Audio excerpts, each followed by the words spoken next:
Hello दोस्तों, नमस्कार। मैं हूं सुजीत कुमार। आप सभी को आपके अपने यूट्यूब चैनल मैथ्स वाला पे स्वागत करता हूं। दोस्तों, हम लोग BCEC एली का प्रीवियस ईयर क्वेश्चन 2014 का मैथ का सॉल्यूशन देख रहे थे और इस लेक्चर में हम लोग क्वेश्चन नंबर 40 से लेकर क्वेश्चन नंबर 50 तक करेंगे। हम लोग इससे पहले क्वेश्चन नंबर 1 से लेकर 40 तक ऑलरेडी डिस्कस कर चुके हैं। अगर वह लेक्चर आप नहीं देखे हो तो सबसे पहले उस लेक्चर को जाकर देखेंगे, उसके बाद इस लेक्चर को कंटिन्यू करेंगे।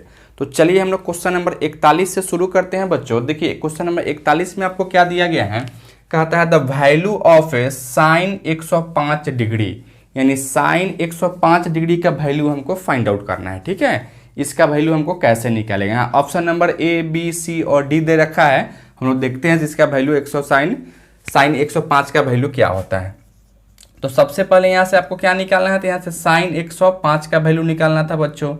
अच्छा देखिएगा, हम लोग यहाँ से क्या लिख सकते हैं, साइन 105 को आप लिख सकते हो साइन 60 या प्लस का 45, क्योंकि साइन 60 और प्लस 45 को जोड़ेंगे तो 105 हो जाता है बच्चों। ठीक है, अब आप यहाँ से जानते हो साइन A प्लस बी का क्या फॉर्मूला होता है, तो होता है sine A into cos B plus का cos A into sine B होता है बच्चों। ठीक है, यह बात हम लोग पहले से जानते हैं। एडिशन फॉर्मूला हम लोग सीखे हुए थे क्लास 11th में। तो बस यहाँ आप देखोगे, यहाँ A के जगह पर 60 है और B के जगह पर क्या है, यहाँ तो 45 है। क्या लिखोगे इसको, तो साइन A यानी साइन 60 इंटू कॉस बी यानी कॉस 45 प्लस का कॉस 60 और इंटू साइन 45 लिख सकते हो बच्चों। ठीक है, अच्छा अब बताओगे यहाँ से साइन 60 का वैल्यू क्या हो जाता है, तो साइन 60 का वैल्यू आपका हो जाता है √3/2 इंटू कॉस 45 का वैल्यू क्या होता है, तो 1/√2 हो जाता है, प्लस कॉस 60 का वैल्यू क्या होता है बच्चों, तो 1/2 हो जाता है, और साइन 45 का वैल्यू हो जाता है आपका 1/√2 हो जाता है। अब इसको क्या लिखोगे, यहाँ से √3 में 1 से गुना करो तो √3/2 लिख सकते हो, आप प्लस का 1/2√2 लिख सकते हैं। अब इसका अगर एलसीएम लेते हो तो यहाँ से 2√2 हो जाता है, और यहाँ क्या लिखोगे तो √3 प्लस का 1 हो जाता है दोस्तों। ठीक है, तो इस तरीके से मेरा वैल्यू क्या आ गया, साइन 105 डिग्री का वैल्यू आ गया आपको √3 + 1 2√2 आ गया। तो यहाँ ऑप्शन नंबर मैच करते हैं तो ऑप्शन नंबर बी क्या होता है दोस्तों, मेरा करेक्ट हो जाता है। ठीक है मेरे भाई, चलिए आप इसको नोट डाउन कीजिए। बच्चों हम लोग यहाँ क्वेश्चन नंबर जो 42 आपको दिया गया था, 1 + cos 2a का फॉर्मूला आपसे पूछ रहा था, 1 + cos 2a = क्या होता है। तो देखिए हम लोग यहाँ से क्या जानते हो, यहाँ से आप जानते हो 1 + cos 2a = हो जाता है 2 cos a² हो जाता है दोस्तों। ठीक है, अगर यह आपका प्लस रहता है तो cos a² हो जाता है, और यहाँ माइनस अगर रहेगा तो यहाँ से क्या लिखोगे, तो यहाँ से 2 sin a² लिख सकते हो। तो यहाँ मेरा क्या दिया गया था, तो यहाँ आपको प्लस दिया गया था, तो यहाँ क्या होगा ऑप्शन, यानी ऑप्शन नंबर मेरा सी क्या है बच्चों, तो करेक्ट हो जाता है। ठीक है मेरे दोस्त, उसी क्वेश्चन नंबर 43 में आते हैं। देखिए क्वेश्चन नंबर 43 में आपको एक मैट्रिक्स आपको दिया गया और कहता है उसका एडजॉइंट निकालने के लिए। ठीक है, तो एडजॉइंट निकालने का हम लोग क्या फॉर्मूला जानते हैं, सबसे पहले उस मैट्रिक्स का हम लोग कोफैक्टर निकालते हैं, उसके बाद उस कोफैक्टर को हम ट्रांसपोज कर देते हैं, तो वही क्या हो जाता है, तो वही उसका एडजॉइंट निकल जाता है दोस्तों। ठीक है, तो चलिए हम लोग सबसे पहले जो मैट्रिक्स हमको दिया गया था, या क्या मैट्रिक्स आपको दिया गया है, तो यहाँ से एक मैट्रिक्स ए दिया गया है जो कि सेकंड ऑर्डर का है, जिसका एलिमेंट है 1, 3, माइनस का 4 और 2 दिया गया है बच्चों। ठीक है, अब इसका हम क्या करेंगे, तो इसका हम लोग कोफैक्टर निकालेंगे। ठीक है, तो कोफैक्टर कैसे निकालते हो, तो कोफैक्टर हम लोग क्लास 12th में जो मैट्रिक्स हम लोग सीखे थे, तो वहाँ से कोफैक्टर निकालना हम लोग ऑलरेडी सीखे हुए हैं। कैसे निकालते हैं कोफैक्टर, तो चलिए हम लोग यहाँ से कोफैक्टर निकाल लेते हैं। सबसे पहले यहाँ से मान लेते हैं क्या, या the cofactor of matrix A R. देखिएगा कोफैक्टर को आप डिनोट करते हो या तो सी से डिनोट करते हो, नहीं तो ए से डिनोट करते हो। ठीक है, यानी हम लोग यहाँ ए से अगर डिनोट कर लेते तो यहाँ फर्स्ट एलिमेंट के लिए निकाल लेते हैं, यहाँ से A11 कहने का मतलब रो नंबर 1 और कॉलम नंबर 1। तो इसका हम कोफैक्टर जब 1 का निकालेंगे तो इसका साइन क्या हो जाता है, तो प्लस हो जाता है। ठीक है, यानी इसको डिलीट करोगे, इसको डिलीट करो, क्या बचेगा बच्चों, यहाँ से 2 हो जाएगा। उसी तरह से यहाँ से A12 का अगर निकालते हैं तो इसका माइनस हो जाता है, यानी इस एलिमेंट के लिए आते हो 3 के लिए, तो इसको डिलीट करोगे और इसको डिलीट करो, क्या होगा, यहाँ से माइनस का 4 और माइनस यहाँ ऑलरेडी है, क्या लिखोगे, यहाँ से प्लस का 4 हो जाता। उसी तरह से यहाँ से A21 के लिए आते हो, इस एलिमेंट के लिए आते हो तो इसका साइन माइनस होता है, इसको डिलीट करोगे और इसको डिलीट करो, क्या होगा बच्चों, यहाँ से तो 3 है तो 3 लिख सकते हो। उसी तरह से मेरे दोस्त यहाँ से A22 यानी इस एलिमेंट के लिए आते हो तो इसका साइन प्लस होता है, और इसको डिलीट करोगे और इसको डिलीट, क्या होगा यहाँ से दोस्तों, तो 1 हो जाता है। तो इस तरीके से हम लोग जो मैट्रिक्स दिया गया तो उस मैट्रिक्स का प्रत्येक एलिमेंट का हम क्या निकाल चुके हैं, तो कोफैक्टर निकाल चुके हैं। ठीक है, अब इस कोफैक्टर को हम लोग एक मैट्रिक्स में अरेंज कर लेते हैं और उसका ट्रांसपोज निकाल देते हैं। अर्थात क्या लिखोगे यहाँ से 2 4 माइनस का 3 और 1, और इसका अगर ट्रांसपोज निकालते हैं तो यही क्या कहलाता है, तो यही आपका एडजॉइंट कहलाता है। ठीक है, यानी adjoint of A equal to क्या लिख सकते हो यहाँ से, तो यहाँ से 2 4 माइनस का 3 और 1 लिख सकते हैं दोस्तों। यही मेरा क्या होगा, तो फाइनली मेरा आंसर हो जाता है बच्चों। ठीक है, अब इसको देखिए ऑप्शन नंबर मैच कीजिएगा, तो यहाँ ऑप्शन नंबर हम क्या देख रहे हैं, तो ऑप्शन नंबर सी मेरा क्या है बच्चों, तो करेक्ट है। ठीक है मेरे दोस्त, चलिए आप इसको नोट डाउन कीजिए। चलिए बच्चों नेक्स्ट क्वेश्चन में आते हैं। क्वेश्चन नंबर 44 में आपको क्या दिया गया, कहता है if y equal to 3 sin x plus 4 cos x then find dy by d x. तब इसका हमको क्या निकालना है, तो dy बाई डी एक्स निकालना है। तो कैसे निकालोगे, यहाँ से देखो क्या आपको दे रखा है यहाँ से, तो देखिएगा आपको दिया गया है y is equal to 3 sin x है प्लस का 4 cos x आपको दे रखा है। इसको अगर डिफ्रेंशिएट करते हो, differentiate both side with respect to x, with respect to x क्या लिखोगे यहाँ से, तो d y by d x equal to 3 constant बाहर निकालिएगा। साइन का डिफ्रेंसिएशन क्या होता है बच्चों, तो cos x हो जाता है, प्लस का 4 कॉन्स्टेंट बाहर निकालोगे और cos का डिफ्रेंसिएशन क्या होता है, तो माइनस का sin x हो जाता है। ठीक है, अब इसको आगे बढ़ाओगे तो क्या लिखोगे 3 cos x माइनस का 4 sin x, यही आपका क्या हो गया, तो d y by d x हो गया। ठीक है मेरे दोस्त, देखिए यहाँ ऑप्शन नंबर जो देख रहे हैं, तो ऑप्शन नंबर आपका डी क्या है, तो ऑप्शन नंबर डी आपका करेक्ट था मेरे दोस्त। ठीक है, उसी तरह से क्वेश्चन नंबर 45 में आते हैं। ठीक है, 45 में आपको क्या दिया गया, कहता है derivative of 10x with respect to x, यानी कहने का मतलब क्या है, हमको डिफ्रेंसिएशन कह रहा था 10x बटा में dx, इसका डिफ्रेंसिएशन आपको निकालना था, या इसका हम लोग फॉर्मूला में ही सीखे हुए हैं 10 का डिफ्रेंसिएशन क्या होता है दोस्तों। तो 10 का डिफ्रेंसिएशन क्या सीखे हुए हो आप, तो यहाँ से सेक स्क्वायर एक्स हम लोग डिफ्रेंसिएशन सीखे हुए हैं। तो यानी ऑप्शन नंबर बी इसका क्या है, तो ऑप्शन नंबर बी इसका करेक्ट होता है मेरे दोस्त। ठीक है, चलिए आप इसको नोट डाउन कीजिए। चलिए बच्चों क्वेश्चन नंबर 46 में आते हैं, क्वेश्चन नंबर 46 में आते हैं, कहता है the equation of ellipse is given by, जो हमको यहाँ इक्वेशन जो 4 ऑप्शन दिया गया, option number A, option number B, option number C, इसमें जो है इलिप्स का सही इक्वेशन क्या है बच्चों। ठीक है, यही आपसे पूछ रहा था। तो सबसे पहले हम लोग यहाँ से क्या जानते हैं, इलिप्स के बारे में जानते हैं। इलिप्स क्या होता है, तो अगर कोई इस तरीके का अगर फिगर रहता है, इसको इस तरीके से अगर हम बनाते हैं, या कहें हम एक बैलून को इस तरीके से अगर हम बनाते हैं दोस्तों, इसको ए डैश और इसको ए, इसको हम लोग क्या मानते हैं यहाँ से बी और बी डैश मानते हैं। ठीक है, और यहाँ से यहाँ का अगर डिस्टेंस अगर a है और यहाँ से यहाँ का डिस्टेंस अगर b है बच्चों, तो इस इलिप्स का जो इक्वेशन हो जाता है वह हो जाता है एक्स स्क्वायर बट्टा में a स्क्वायर प्लस का y स्क्वायर बट्टा में b स्क्वायर इक्वल टू 1 हो जाता है। ठीक है, जहाँ a क्या है, तो यह लेंथ ऑफ आपको सेमी मेजर एक्सिस है, और b क्या है, तो आपको लेंथ ऑफ सेमी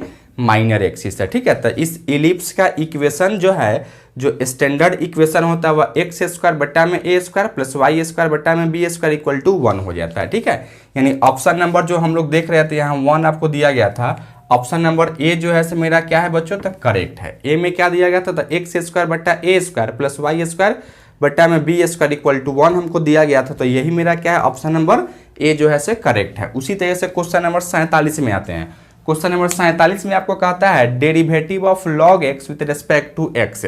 देखिए बच्चों, हम लोग जो भी क्लास 12th में जो इंटीग्रेशन ऑफ डिफरेंशिएशन जो सीखे थे, उसका अगर टोटल फार्मूला याद रखते हो तो बहुत सारा क्वेश्चन जो है आपको फार्मूला बेस्ड ही आ रहा है या फार्मूला ही है दोस्तों। क्लास 12th में हम लोग लॉग एक्स का डिफरेंशिएशन सीखे हुए थे। क्या सीखे हुए थे, यहाँ से लॉग एक्स का डिफरेंशिएशन क्या होता था, तो यहाँ से हम लोग जानते थे लॉग एक्स का डिफरेंशिएशन हम लोग सीखे हुए थे बच्चों। क्या होता था ऋतिक, तो यहाँ होता है 1 बट्टा में x होता था। ठीक है, यानी यही मेरा log x का डिफरेंशिएशन 1 बट्टा x हो जाता था, यानी ऑप्शन नंबर बी मेरा क्या था बच्चों, तो करेक्ट था। ठीक है, यही मेरा क्या है, तो ऑप्शन नंबर बी जो है सबका करेक्ट था, log x का डिफरेंशिएशन 1/x हो जाता है। उसी तरह से क्वेश्चन नंबर 48 में देख रहे थे। 48 में क्या दिया गया था, integration of cos x with respect to x, यानी हमको क्या करना था, तो यहाँ cos x का इंटीग्रेशन आपको निकालना था। तो हम लोग क्लास 12 में cos x का तो इंटीग्रेशन फॉर्मूला ही सीखे हुए हैं। क्या होता है cos x का इंटीग्रेशन? तो cos x का इंटीग्रेशन आप जानते हो sin x हो जाता है बच्चों, ठीक है। sin x प्लस का c हो जाता है जो कांस्टेंट जोड़ते थे। तो यहाँ से हम जो देख पा रहे थे, यह ऑप्शन नंबर क्या है? ऑप्शन नंबर डी आपका मैच कर रहा था, यानी इसका sin x ही इसका क्या होगा बच्चों? तो इंटीग्रेशन हो जाता है। ठीक है मेरे दोस्त, चलिए आप इसको नोट डाउन कीजिए।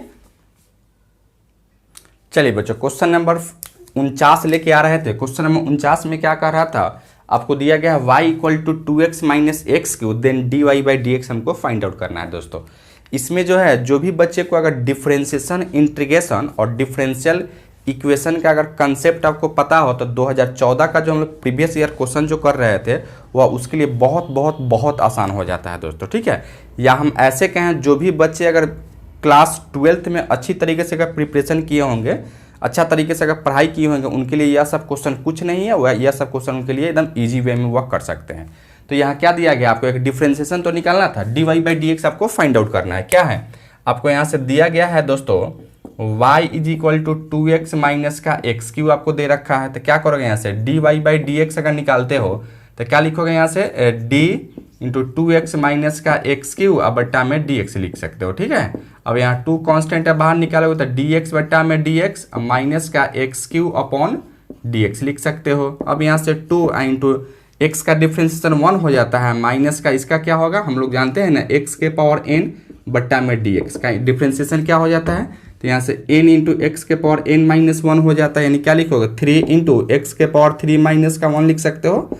अब यहाँ से 2 माइनस का 3 इंटू एक्स स्क्वायर लिख सकते हैं। यही आपका क्या होगा बच्चों? तो d y by d x हो जाता है, ठीक है।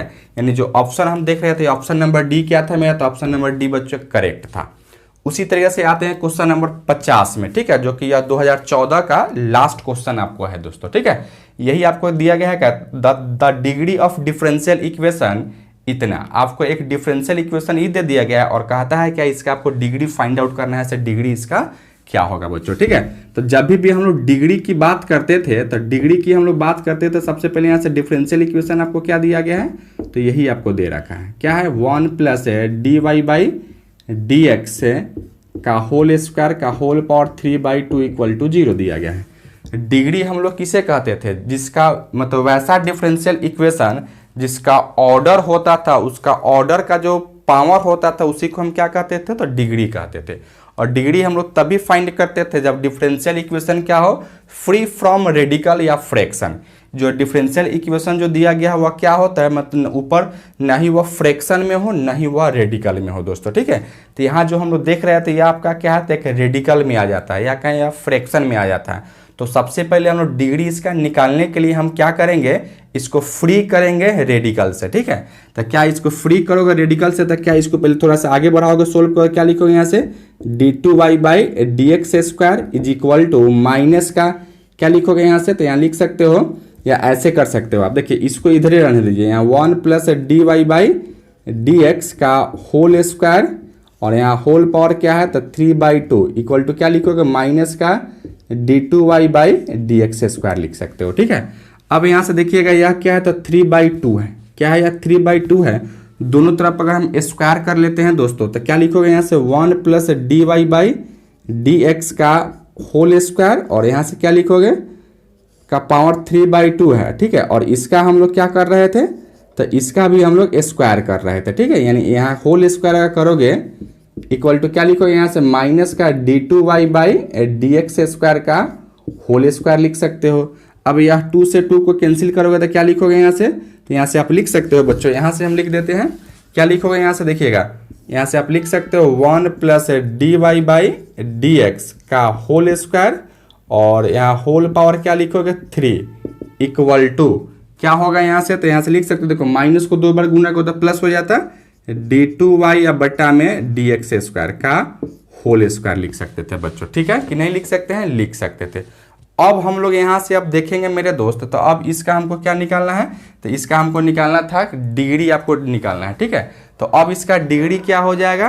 तो डिग्री हम लोग क्या करते थे? सबसे पहले ऑर्डर निकालते थे, ठीक है। और ऑर्डर क्या होता था? उस डिफरेंशियल इक्वेशन का जो हाईएस्ट डेरिवेटिव होता था वही क्या होता था, तो ऑर्डर कहलाता था। ठीक है, तो अगर इसका हम ऑर्डर की बात करेंगे तो यह हाईएस्ट कितना बार डिफ्रेंसिएशन किया गया है, तो यहाँ देख रहे हैं तो यह सेकेंड ऑर्डर का, यानी हाईएस्ट मैक्सिमम यहाँ 2 बार डिफ्रेंसिएशन किया गया है। अर्थात यहाँ से ऑर्डर क्या होगा बच्चों, तो यहाँ से ऑर्डर हो जाता है आपका 2। ठीक है, और डिग्री क्या निकालते हैं, तो जो ऑर्डर का जो पावर होता है वही क्या कहलाता है उसका, तो डिग्री कहलाता है। ठीक है, अर्थात यहाँ से अगर डिग्री की हम लोग बात भी करेंगे तो यहाँ डिग्री भी क्या होगा बच्चों, तो यहाँ से डिग्री आपका 2 हो जाता है। ठीक है, यानी यहाँ जो ऑप्शन नंबर जो सी देख रहे थे, ऑप्शन नंबर सी में क्या दिया गया था आपका 2 है, यही मेरा क्या होगा, तो करेक्ट आंसर हो जाता है बच्चों। ठीक है, तो इस तरीके से हम लोग प्रीवियस ईयर 2014 का 1 से लेकर 50 तक कंप्लीट सॉल्यूशन हम लोग देख चुके हैं मैथ्स का। ठीक है, और इस लेक्चर में हम आज के लिए इतना ही रहने देते हैं। अगर वह सब लेक्चर आप नहीं देखे हो जो पहले ऑलरेडी हम लोग कर चुके हैं, तो वह लेक्चर आप नहीं देखें तो सबसे पहले उस लेक्चर को जाकर देखेंगे, उसके बाद में इस लेक्चर को कंटिन्यू करेंगे। और यह लेक्चर आपको कैसा लगा आप कमेंट करके जरूर बताइए। चैनल पे नए हैं तो चैनल को सब्सक्राइब कर लीजिएगा, वीडियो सबसे पहले देखने के लिए बेल आइकन को भी प्रेस कर लीजिएगा। धन्यवाद दोस्तों।